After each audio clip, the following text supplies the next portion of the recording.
Hey guys, Scott and Vanessa Martindale here with Blended Kingdom Families. At BKF, we believe now is the time to change the modern day interpretation of the blended family.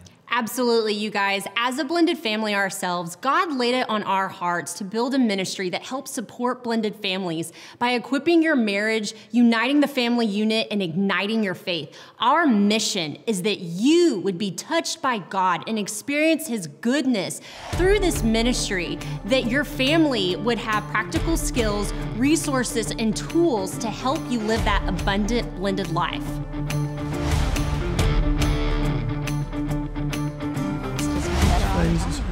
I love it, I love it, I love it. That's awesome.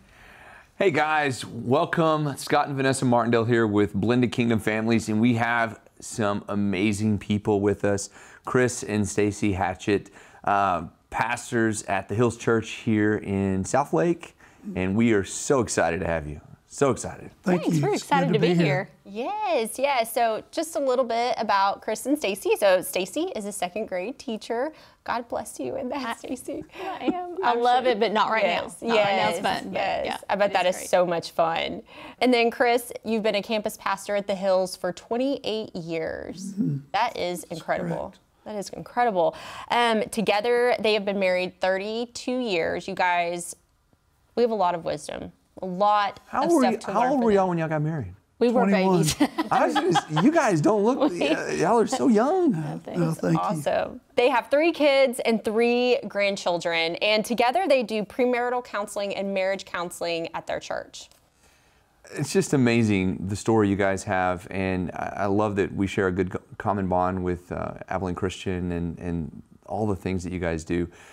We're really going to dive into marriage counseling today because I am, as a counselor, I am obviously a proponent of marriage counseling, but I know a lot of people who watch our show and who are in marriage may look at marriage counseling like it's taboo, or it's the beginning of the end, or I don't want to go do my problems.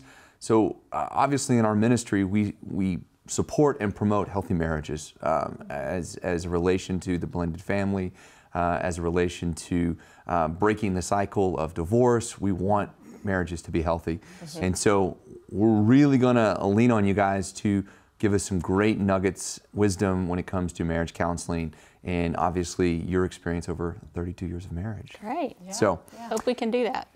First item is I want to just dive in is, what do you think is the biggest misconceptions of marriage counseling or marriage? For marriage, I would probably say, I have to admit, I'm a softie for a good love story. So I love a good romantic novel and movie. And yet I realized when I had read several, probably 100 of these, I realized this, the pattern that always happens, that you have this couple and, are they going to get together? Are they not? And then they fall in love. And about the time that they fall in love and get married, or say they're going to get married, the story's over. And that just kind of leads you to this idea that, well, now it's all easy. And so you found the right person and everything else is going to be easy. But then you get married and you think, I found the right person, this is supposed to be easy, and then all of a sudden it's not. Yeah. And I think then a lot of people think, then I married the wrong person. Mm-hmm. And not, now I've got to get hard at work. Yeah. And so I think that's kind of a point where there's a misconception of marriage should be easy, when in fact the work part of marriage is hard. Mm-hmm. Yeah. Exactly, and as it gets hard, then we tend to think that we've chosen the wrong one. Yeah. Or if we were truly in love, it wouldn't be work. Yeah. And so that's why so often we think we hit roadblocks. Yeah. Well, and I know and so many people go into marriage with that idea that the decision is a feeling. And there are feelings behind that, Right. but it's so much of a choice, and it's a consistent choice daily to continue to work through that. And so I know that I've seen couples that have said, once it gets hard, you're right, I must have married the wrong person. Right. Aside from, just making the choice to continue to work on your marriage. Mm-hmm. What was that Matt Walsh quote, that you're not the one? I didn't marry you because you're the one because I married you. Yeah. And it's just that little bit of a shift that once I pick you, You're the one. You are the one. Yeah. Yeah. And it begins to be a mindset and a determination. And that's really what we said a lot of times. Truly, the only reason that we are still married is because we committed to the Lord. Because if I was going to do it just on how I felt about him all the time, one of us would have begged out at one point. You know, when it got hard, we would have been like, I'm out, you know. We probably didn't verbally say it, but we've thought before. If I didn't promise God I wasn't leaving, I'd be out of here. Yeah. But it's that vow that you make before the Lord that we dug into. It's so good. I always, when Vanessa and I get in, I'm like, you remember you chose me. Like, just remember that. She's like, I don't remember exactly why that was, but all right, we'll go with that. We always talk about it being a boat. Like, we're on this ship together, and if it's going down sinking, we're going down to sinking together. So, Right. yeah. As couples, I know that when they do experience conflict, which we all know they do, every couple, whether it be blended families, obviously have a little bit more in terms of what they're bringing into the marriage. Right. Or marriages alone with children, but they're still hesitant to go seek counseling. And we're big proponents of healthy counseling. Even Vanessa and I, we go see a counselor. You know, when we feel like our season's getting rough or we need a little bit of, priming, we go see our counselor. But why do you feel counseling is effective? Why should couples do this? You know, for us, it was about 7 years into our marriage that we knew we weren't going to get a divorce, but we were at a point where we just said, it's got to be better than this. Stacie used that terminology. We were stuck in these same ruts over and over again. And it was so effective for us because we didn't wait to the end point of our marriage to go. That's one of the things we find where we were talking earlier about the reluctance for counseling. You get your oil changed in your car. Yeah. You go to the dentist and get your teeth cleaned. Yep. But for some reason, we think when we say I do, that's just going to maintain itself. Yeah. And we use the term, as you say, y'all go to counseling, we use the term we need checkups periodically. And so we would always recommend, man, do something for your marriage annually. Whether it's a seminar, whether it's going and talking to a counselor, do something to invest in your marriage. Don't wait until you're at the end of your rope. And as a last-ditch effort, that's what we see so often. Typically, the wife has tried to go to counseling.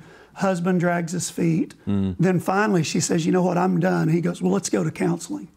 Well, then you've been in such a rut that you can't get fixed the way that it should be if you were doing it all along. And so we just always recommend, don't wait until it's too late. Talk to somebody, whether it's a lay counselor, pastor, whether it is licensed counseling, because so we always say we're not licensed counselors, but we'll walk through anything with anybody.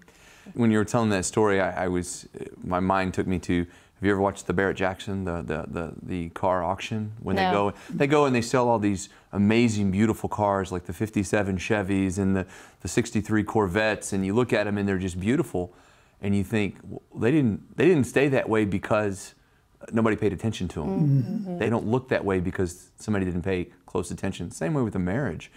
Marriage that's lasted 40, 50 years has been groomed. It's been, looked after, taken care of, cared for. So. Well, and if you decide we're in this for the long haul, we're going down in the ship together, don't you want it to be better? And so we just kind of got to the point where we were like, we could do this and this be terrible for however many years we decide to stick into this, or we could do some work at the beginning and make this so much better. And man, that has paid off in these years since then.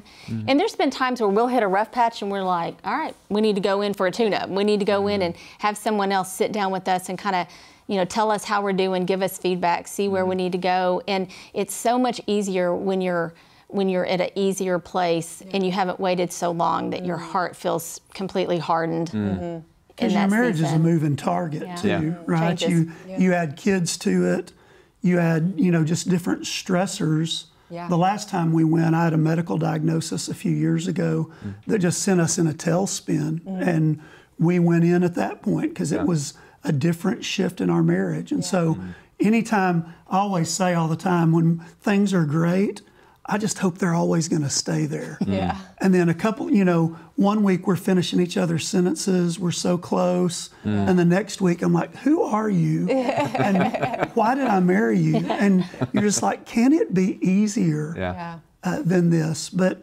that's what keeps it exciting and fresh too. Yeah. Well, and I think too, especially when it comes to empty nesting, a lot of people, you know, they don't do any of the maintaining or the checkups, you know, until it gets to the end, until there like needs to be a repair, so to speak. But you know, the thing with our kids is they're going to grow up one day, they're going to move out of the house, praise the Lord, and you're stuck. It's you and your spouse, and if you haven't maintained and nurtured and have done things along the way to grow your marriage, then that's where you get in the position of, you know, the really hardened heart, like you were talking about, Stacie, and you know, it's a lot tougher. Yeah. Yeah. Okay. Well, and kids distract us in some ways. Distract us from, you know, for the day, and then it's, you know, you basically just look at it like, well, I just got to get through that couple hours in the evening before I go to sleep, and then I can be distracted again. Yeah. So it's just that time from like 8 to 10 o'clock and at night, you're like, okay, do we talk? Do we watch TV? But those kids distract us. Right. Well, and one of the things that you guys kind of communicated to us, and I through some information y'all provided, some great nuggets of information, because we love and promote marriage counseling, but I think there's also just a learning process that we need to go through in terms of learning to be married. One of the things that I always think about is you were never really taught how to be married. You know, God created marriage, and that is an amazing thing, but there's a lot of instruction that goes into that. It's not just an I do and I will, it's I do and I will learn. Right. So one of the things that you guys talked to us about was just some best practices. And one of the questions I have is, marriage is going to have conflict. What are the best and worst times practically to have conflict conversations? One of the best pieces of advice we got for our marriage in counseling was what we call the 15-minute rule.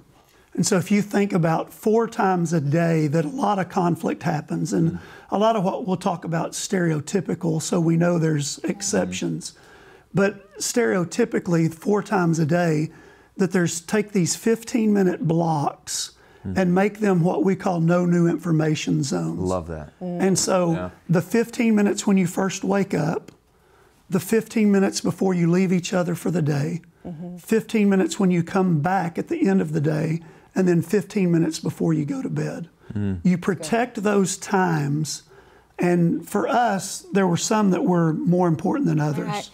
You know, for us, our conflict tended to be at night, when, especially when our kids were little, and you know, you're doing all of that, and then by that the time 2 hours that you're talking about, then you get ready to go to bed, and you've paid the bills or whatever, and that's when you start bringing up all of this stuff that you've been thinking about. And so that for us tended to be one of the more stressful times. And as he always said, he had one question he wanted to ask before he went to bed, and if that didn't go well, that was going to start the conflict too. We'll come back to that. Yeah. But there was an example of one morning I teach school, we talked about, and so the kids were going to school with me, but it's important that I show up to school on time to get there before my kids. So I'm trying to get all the kids in the car, and it's one of those mornings where things aren't going our direction, and child, you know, 1 can't find their shoes, and number 2 doesn't, you know, it was one of those mornings. And so I am downstairs, obviously stressed. My voice is starting to, you know, go, and I'm like, let's go, get the, you know, this, that. Well, he's sitting over at the table just eating breakfast, just like the world is not crumbling around him, which it was.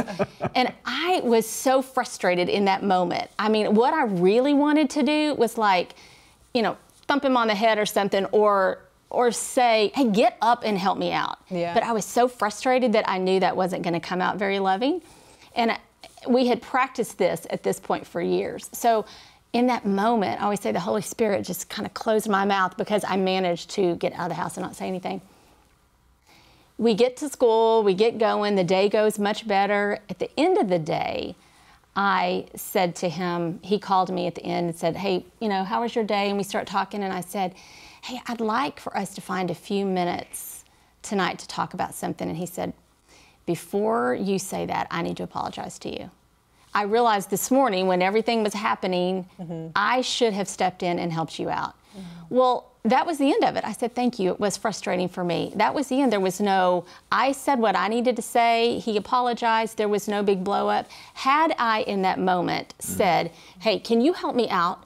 Or it would have come out with a lot of tension and stress. He would have responded, but then it would have been a little ticky-tacky. Well, then we leave. Yeah. And then we come back and we're like, are you still mad at me? Are you mad? And so what happens, what happens is the reason that those times of the day should be protected is because it tends to extend into other times of the day. Yeah. So if you just kind of wait, when he would come home from work and I would attack him with all my problems, he's instantly on the defense. So if we just find better times in the day to bring those up, it's so much more helpful. We so we're not realize- saying don't bring it up, just pick better times. And we realized it even on phone conversations. You know, I'd call and immediately launch into, I got a ticket.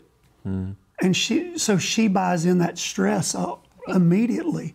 So we've even changed how we'll talk on the phone. If something's gone on for her during the day and she calls me, hey, how are you doing? Good, I'm great. How are you doing? Good. Has it been 15 minutes yet? And just by her saying that, I can take a deep breath and go, okay, what do you need to talk about? And it just, it alleviates some of that tension that was there. It's so good. No, I love that. And I think even, you know, one step further is, you know, with technology and you know, the concept of how we communicate with our spouses. I know Vanessa and I really don't text very much to each other, especially not important stuff, or you know, we don't tell each other stuff through text like Only DoorDash codes. Yeah, only DoorDash codes. What's the code? So we'll try to have those conversations either in person or and not even really on the phone that much. We don't talk on the phone that much. Yeah, so smart. But just kind of, you know, again, making sure we're purposeful in our conversations. But I love that idea. When you had mentioned the timeouts, I was like, that's brilliant. It's brilliant. Well, for us, it was life-changing. And especially, as she said, before bed, because so much of our arguments would happen before bed. And a lot of them were, as she alluded to, sexual in nature, because I had hopes and she was worn out from taking care of the kids and everything else. And, you know, it doesn't go the way I want. Well, I'm a words of affirmation guy. And so I hurt with words. So we'd be in bed and I'd start fighting. And early on in marriage, you know, you asked earlier something about 7 years versus 32 years. At 7 years, I still thought we could fight about not having sex, and I still might get lucky that night after I'd hurt her feelings. And so It took a few years to understand that was probably not going to happen. Love that. So we would fight. I'd say things that would hurt her. She'd just turn away. Well, I'd sit there in bed and thump the headboard or shake my feet or, you know, let her know I'm not done with this. And we'd go to bed mad. And then we'd wake up the next morning mad. And, you know, I was always the Bible says, don't let the sun go down on your anger. So we've got to solve this.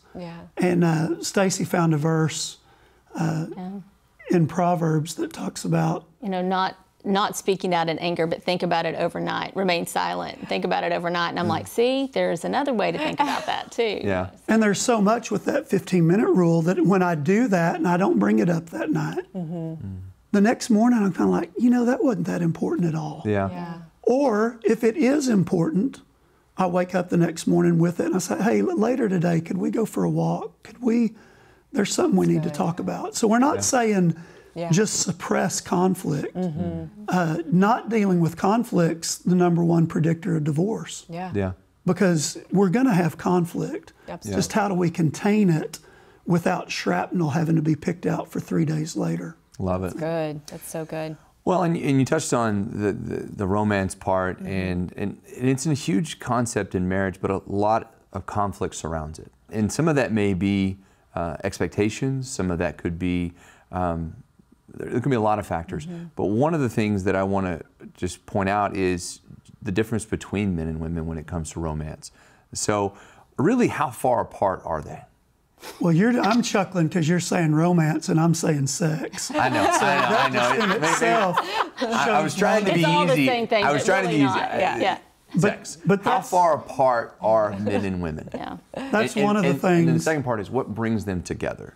That's one of the things that we were joking about, that a couple of years ago, getting ready for some teaching we were doing on marriage, I got an invite from Stacie about doing a Bible study. And it was, would you do this Bible study with me called Improving Our Sexual Intimacy? And I'm like, of course, I'll do that. And then I'm like, wait a minute, should I be offended that she's needing me to do something on improving this? And so we did this. It was only 4 days long, I think. But one of the things it talked about was having that conversation about how romance or expectation is different from men and women. That's good. So it led us to asking each other a couple of questions. Right. So it was kind of like, what do you see as romantic, or, what's important to you? And for us, and we're pretty stereotypical, and obviously not everybody is that way, but for us, the stereotypical is he's always going to want to have sex more than I do. And for most men, they are more visual, they think about it more. I was reading a book in The Visual Nature of Men, is that what it's called? No, I always get that wrong. Shanti Feldhahn. Yeah, Through a Man's Eyes. Through a Man's Eyes. Through a Man's Eyes. Great book. And especially for women to read, if you want to really understand how a man thinks, read the book. And I was exhausted like 3 chapters in, going, my word, is that really all you think about? I mean, like, there's a lot of things I think about in my day that don't have anything to do with that. But really and truly, I think men's minds naturally go to that, and we don't. I think about the shopping list, what I'm going to do, and all that. And so we get to the end of the day, and he's thought about it all day, and I haven't. And so, which is foreign. It is. And so at first he thought something was wrong with me, and I said, no, I think it's not. It's we're very different. Yeah. And that's one of the things we have to be careful not to attack how we are different, but just understand we're different. So he has to understand I'm not going to probably think about it as much as he does. I have to understand he's going to think about it a lot more than me, but that doesn't mean that there's something wrong with him. Yeah. So for me, it's not as important to me. It's probably not ever going to be as important to me as it is to him, but he is important to me. And so because he is important to me, I'm going to move that up on my to-do list. I'm going to move that up on how much I think about that in a day, because I want to make sure that he knows that I'm putting importance on that. Because men tend to feel loved through intimacy, and women have to feel loved before they're intimate. And so it kind of feels like this moving target sometimes. So you kind of have to find a way to both try to speak into that sexual relationship, because the intimacy part is really too important to not speak into. And honestly, if I'm going to ask him to guard his eyes and to not look at other women, then honestly, I need him to be able to look at me. And so if I say, hey, don't look at anybody else, including me, that's not really fair. This is the place where he should be free to do that. That's part of our marriage covenant. And if I am not putting that as important to him, then I'm saying, thanks for not looking anywhere else, but I'm also not saying, but I want you to be intimate with me or look at me. And so, but I think that's not a natural thing for most women. Yeah. So we kind of have to put some thought into that. Yeah. And a lot of it's just that open communication of when I ask her, what's romantic to you? Because I may plan this great romantic date, but it's not what's romantic to her. Yeah. Right? And so I need to know what's romantic to you. And those things that she would say is, well, just touches that don't lead anywhere. Right, but don't have the expectation. This is going there. No, just hold my hand because you want to hold my hand. Or sweet text during the day, or just conversation. And so then if we don't ask what's romantic to me, but we use the terminology, what am I hoping for? Well, what I'm hoping for, and she's alluding to this some, I just said, let me see you naked. It's a stop-down moment for me still. 32 years in, I'm like, she's in the shower, I'll pull up a chair and watch. Right? I love it. It's like, stop down. My sink is right by our closet, and she'll be in the closet undressing or something, and I'll be brushing my teeth, and she'll look up, and I'm just sitting there, looking her up and down, and she just finally resigned herself to it. All right, I love it. Whatever. But early in our marriage, I looked at pornography. I had that issue, and the Lord healed me from that. But in healing me from that, if I don't have my wife to look at, and not in an unhealthy way, but in a God-ordained way, that's something that's important. And So to me, I think it's that open communication of me understanding what's romantic to her, but her understanding my needs, and as she said, being able to prioritize those needs. We always say the sexual relationship in a marriage is what distinguishes it from any other friendship. Yeah. You know, you can have deep friendships and connect on certain levels, but it's that part of your marriage that's different than any other. Hey friends, we hope that this episode is blessing your socks off right now, and we just want to take an opportunity to talk about partnering together. If Blended Kingdom Families has touched your marriage and touched your blended family in some way, we'd love to partner with you. At Blended Kingdom Families, we're trying to reach as many blended families as possible, and we can do more with your support. So please take an opportunity to visit blendedkingdomfamilies.com and click partner. Hope you enjoy the rest of the episode. What would you say to encourage either new marriages, because that's a lot of folks are just getting married, but we specifically look at blended families. They're really second marriages, sometimes third marriages, and they're going in that with the same hope that they had in their first one. They don't want to fail. But stats would say there's some things to work on right there. What would you say to encourage them, to give them any nuggets, pieces of advice, tools that you know of that would encourage their marriage? I think just the first thing that comes to mind is about the hard work that marriage takes. You know, we were talking earlier about premarital inventories. Yeah. So when I do premarital inventories with second marriages, I never cease to be amazed. There's some indicators in there of, I believe in there's one person for me, or these things that you call idealistic distortion. The glasses half full or half empty, rose-colored glasses. That even going into these second marriages, no, there's one person for me. And I'm like, a lot of times I'll deal with going, you more than anyone know that that's not true, right? If you're just searching for that right person. But it's whatever marriage it is, first, second, third. As we started this, it's going to take hard work. For us, the key, and this is what I would say to any marriage, in Ephesians 5:21, it says, submit to one another out of reverence for Christ. What's going to make your marriage work isn't submitting because of how beautiful she is or how in love I am with her. What's going to make our marriage work is our reverence for Christ. That's good. We're going to, in those tough times, in those days when we're not on the same page, it's our commitment to Christ that's going to get us through it. And so build your relationship not on your kids, not on your love for each other, but build your relationship on your commitment to Christ. And you're still going to have rough times. You're going to hit bumps. Expect that. Expect that. But that's going to be the thing that's the greatest piece of advice I have. Love that. Love that. We are big proponents of marriage. We think it's great. And when you hit those bumps, just think of it as this is going to help us down the road for it to be better. And it can be, man, it can be great. We were talking last night about conflict in marriage, and I made the comment to Vanessa. I said, you know, you get to the end, or you get, you know, way down the road, 20, 30, 40 years of marriage. I can only imagine the things that you value the most are the stories that you create. And you know, it's kind of like when you go through the battle together and you're still together at the end, then you look into each other's eyes and you're like, this is what we went through. This is how hard we worked to get to where we are. Good times, bad times. I know we're in the little kid season, so we have we have a lot of little kids, but we're loving that. There are days that are tough, and I know there are blended families out there that look at their life and they're like, this is hard. And COVID is hitting. There are new challenges, but it's nice to know that there are tools and that there are success stories, and it's worth it. Absolutely. Well, and I'll tell you, this probably isn't the greatest way to end this, but one of the things as you're talking about in that COVID, and as we talked one time to a class about marriage, it was anytime we talk about marriage, it gets brought up, well, how often should we be intimate? What's the norm? Right? And you've got all this stress going on.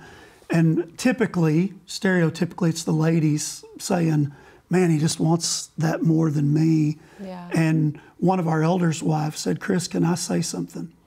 And she goes, I said, man, please do. And she goes, you know, y'all are sitting here arguing about this so much. If you would just go ahead and be quiet and have a quickie, you'd already be done with this and you'd be asleep. And she made this analogy then. I said, number one, I said, I love my church that we can say quickie in my church.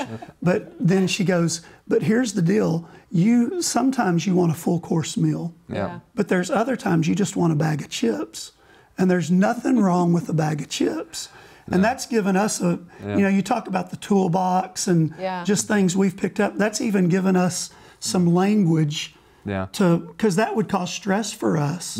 What are your expectations? Kind of get it on the table. Yes. Sometimes I'm like, how about a bag of chips? I said that the other night. I said, but I'll give you a side of bean dip or ranch to go along with it, just to. Well, we had a counselor at one point, and he was telling us. He said, you know, intimacy is like, it's like going to the gym. He's like, you know, you don't want to go, just go in, you know, do the treadmill for 5 minutes. You'll feel better. You'll be glad you did. You'll be glad you did that. You'll be glad you win. That's right. So, and it's important, guys. And I think you're right in the sense of tearing the barriers down to the fear behind discussing sex is huge in marriage. It's a major source of conflict. And if you can't tear the barriers down, have some humor with it. Humor will always lighten the mood a little bit.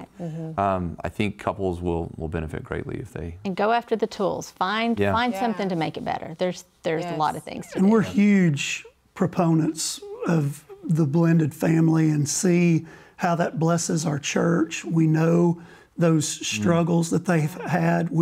Our families have blended families in them, and we've walked through that. Man, we understand those difficulties. So I'm not in any way saying, oh, well, if you just put God first, it's all easier. But for us, that's very practical. If we'll put the work in, it's going to be, as Stacie said, it's so much worth it. And to think that we'd be sitting here 32 years into our marriage, even talking about marriage, it blows us away that God would use that. Because our marriage was not, I mean, we would have told you we're so dysfunctional, even to the point, the guy we went to for marriage counseling years later was my daughter's Bible teacher at school. And one night a couple was coming over and we told the kids they had to go upstairs because we were doing some counseling, and our daughter goes, they're coming to talk to y'all about marriage? And I said, yes. And she goes, didn't y'all have to go to fill in the blank to her teacher for help? And we went, yes, we did. And she goes, and so now y'all can help people? But that's how God works. Absolutely. And there's families that you're going through things right now. God will use that to bless somebody else. Absolutely. If you just dig in, focus on your relationship with Christ, your relationship with each other out of that, and then just sit back and be amazed at how good God is. Love it. Love it. Guys, thank you all so much. Yes, thank you. Thanks for having us. Amazing time, amazing nuggets of information, and we're just so blessed that you guys chose to be here with us. Yes, thank you. Thank you. Guys, hope you've enjoyed this, and special thanks to Chris and Stacie for being with us today. You guys have a wonderful, wonderful rest of your week. Be blessed in all that you do. No. That was really good, guys. Really, Thank really you good. So much. Yeah. Hey BKF community, we want to hear from you guys. If you would take the time to leave us a review, and you can find us on all social media platforms. Our podcast is like on every podcast platform, and you can visit us at our website at www.blendedkingdomfamilies.com. Yeah, guys, we're trying to reach every blended family all over the world, and we can't do this without your partnership. So please take a minute, like, share, comment, review, tell your friends. Tell them they can all go to blendedkingdomfamilies.com for great resources.